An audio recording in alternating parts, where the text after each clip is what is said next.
Hey, how you doing? It's Clayton here from howtodrawcomics.net.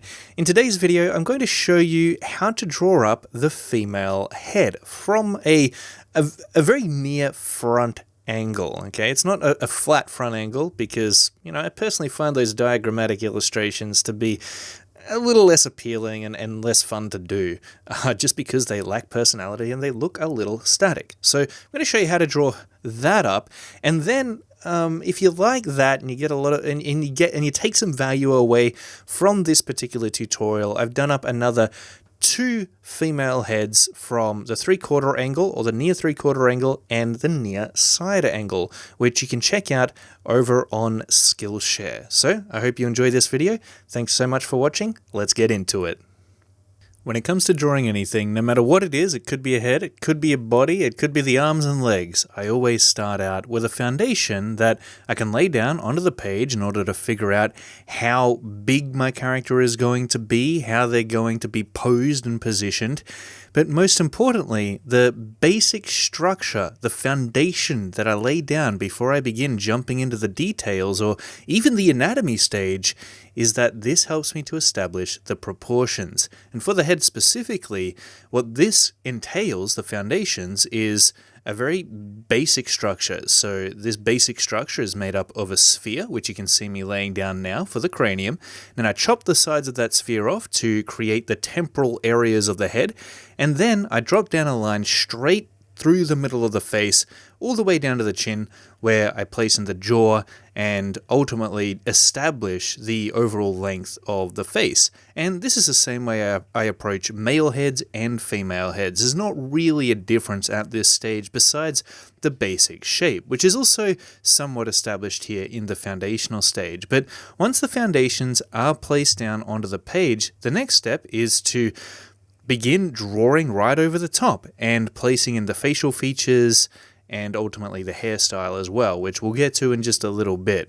But first off, I always like to begin with the eyes. The eyes are probably one of the most prominent parts of the face overall because that's where our attention locks onto first. Why does it do this? Well, when it comes to our ability to be able to emotionally connect with and relate with a character, it's the eyes that we're going to try to attempt to do this first and foremost because they're the most expressive facial feature next to the mouth, and that's about it. I mean, the mouth and the eyes are pretty much the most expressive parts of the face overall. And then, of course, you've got the sub-expressions that conveyed through the subtle movements in the muscle structure of the face and that kind of thing. But when it comes to stylized comic book type characters, you're not really going to be too concerned with that. A lot of the way in which you convey the emotion of your character, how they're feeling, their personality, and their emotional state, it's going to be through the eyes and the mouth and how they're positioned, how they're expressing. I like to start out with a very rough sketch, okay? Something which is light for the facial features, and I'll start out with the eyes, work my way down the face, down to the nose, and then the lips. And as I articulate the basic, very rough outline of that particular facial feature that I'm working on, I'll begin to draw on top of it, refining it. But in order to be able to do that, I've got to start out light. So you'll notice that when I initially start placing in the facial features or the jawline of the character, or now in this case the hair, I'll start out exceptionally light, using very faint lines to establish the overall shape of whatever it is I'm drawing, the size of it, and then once that's down and I'm happy with it, I'll begin drawing in the details, starting out with a more solidified, more refined outline, and then afterward placing in the rendering and the more subtler details. Now, when it comes to female heads specifically, I like to keep things subtle, especially when it comes to the face itself.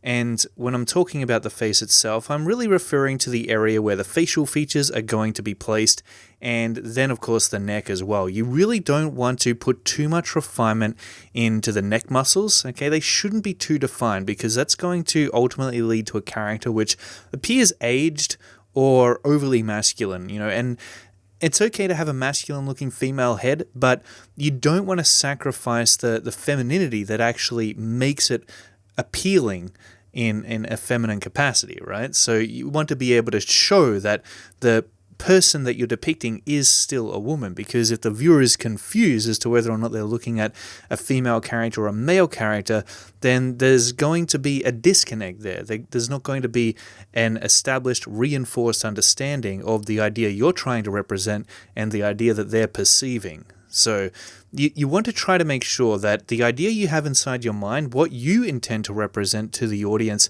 is going to be exactly what they perceive, or very close to it, because that ultimately translates into effective visual communication, which as an artist you're trying to do all the time. So with the basic overall shape of the character's hairstyle down onto the page, what I'm now doing is I'm working over the top of that very basic structure that I've established. And I'm doing two things here. I'm placing in the main key outline, but I'm also rendering in the texture for the hair at the same time.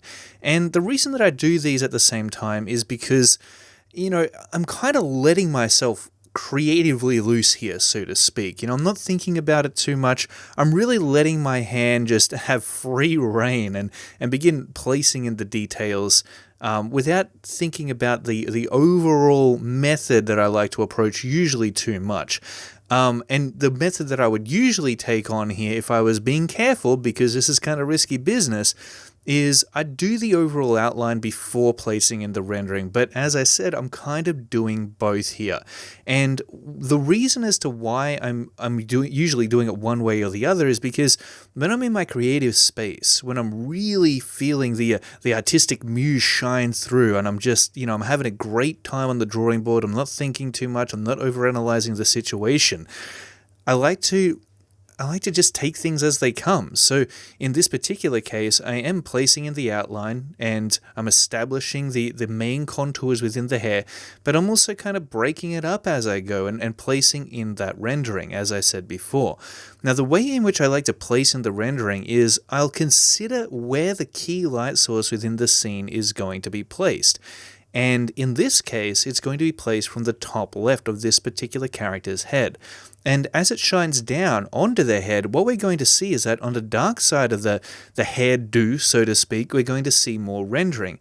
And as that light fall off turns from a light gradient into a dark one, as it travels down the length of the hair, we're also going to see that same level of detail occur. It's going to start out lightish at the top with a minimal amount of rendering, and then as it descends down into the bottom part of the hairdo, we're going to see more rendering occur, more crosshatches. Well, not really crosshatches, because there is no crosshatches technically here, but just hatches, right? And those hatches are going to be placed finer and closer together, more compact, in order to create darker tones, in order to increase the density of the tone that we're trying to establish here for the hair throughout the different areas, in order to try to convey that light fall off from the main light source. And not only that, but also the tone of the hair, okay? And that tone can come from the color as well. So, for example, a character who has blonde hair is going to have a lighter amount of rendering placed over the top of it, which means we're going to want to be very conservative as to how much rendering we begin to place over the top of her hairstyle. And it can be very easy to over-render hair, and it's something that I run into a lot and probably will run into with these examples. But that's why it's really important to make sure that you develop your ability to be able to balance the amount of detail you place into your characters out with the way in which they're coming across visually, because sometimes that readability should be placed at the top of your list of priorities before any amount of detail, any amount of rendering. That's ultimately what makes a readable image, and the reason as to why you want to make it readable is so that your idea, your illustration, will be able to come across as clearly as it possibly can to the audience, because the more clearly that they can see it, the more they're going to be able to understand it and connect with it.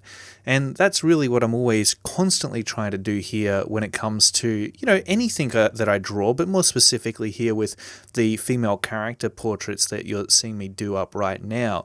And really what I'm trying to get to come across to the audience is this sense of solidity within the hairstyle itself, this sense of mass and volume. All of that is described through the rendering of the texture that I'm suggesting within it with that rendering.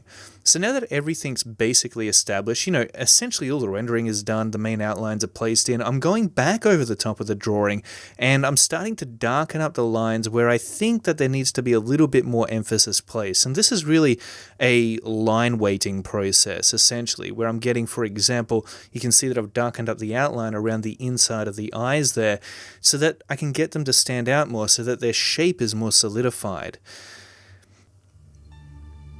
Well, I hope that you enjoyed that demonstration. Thanks so much for watching, and as I said before, if you got some value out of this particular tutorial, head on over to Skillshare and check out the full half-hour lesson where I go over the other two views and essentially, recap on a lot of what you've seen here, just in a different context to really hit home the main points that you'll need to keep in mind as far as establishing the foundations, getting the facial features in, and of course the hair. But yeah, I intend to update this class on Skillshare with additional tutorials, drawing the female head from, more dynamic angles and that kind of thing. So yeah, if you do look at the full lesson and you really enjoy it, keep an eye on it, because I'll be updating that package. And yeah, thanks so much for watching. I really appreciate your time. Until next time, keep on creating and keep on practicing.